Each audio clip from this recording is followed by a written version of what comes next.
So maybe I do just assume people that are artists naturally are critical of things, and maybe that's incorrect on my end. And I have these biases that come from my life and my experience that every now and again I have to acknowledge that might not be universal.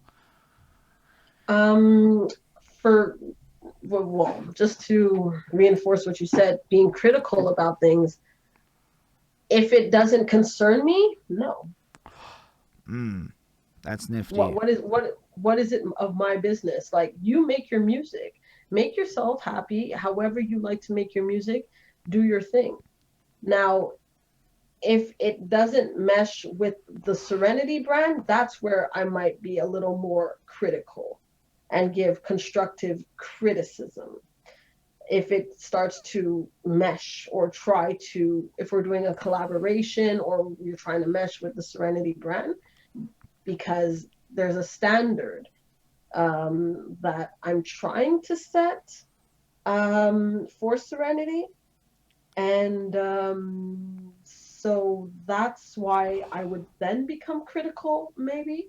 But So I guess another angle to this just on the fly, is the no, I'm not going to be studying critical. music differently. Like you're a songwriter. You know songwriting shit like breath pockets.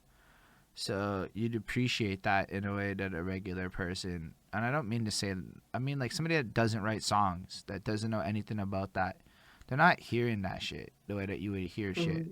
Like maybe you're just, and I'm saying this sincerely, maybe you're just mad good at like filtering your brain in ways that I am personally not mad good at filtering, right? I'm not trying to like say that I know all the like whatevers.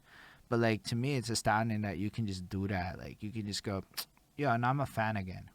Now I'm gonna go do this and just like a switch. Like that's so nifty. Yeah, well, I mean, when I'm listening to other artists, for example, like I also created a playlist on Spotify, which include Montreal artists. And for the most part, um, why did I include certain artists? Predominantly because the music was catchy, but good. And that's something I always like to hear. I like to hear positive music, and through my own personal, works, you'll hear that as well. I like to hear positive music. I like to hear something that's catchy, something that makes you want to shake your booty, like Holden. You know what I mean? Something that makes you want to turn up, but we're turning up not to guns and drugs. We're turning up to, for example, our blessings Mm, or something else. You know what I mean? So positive music is something I've always wanted to create. that's And huge. when I listen, yeah, and when I listen to other people, I like to hear that from them as well.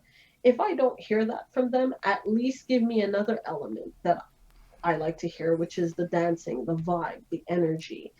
Make me want to move as well. And if I don't hear that, give me bars. Nah, I mean it's You fair, know, but I think it's really like key for a lot of people to hear what you're saying.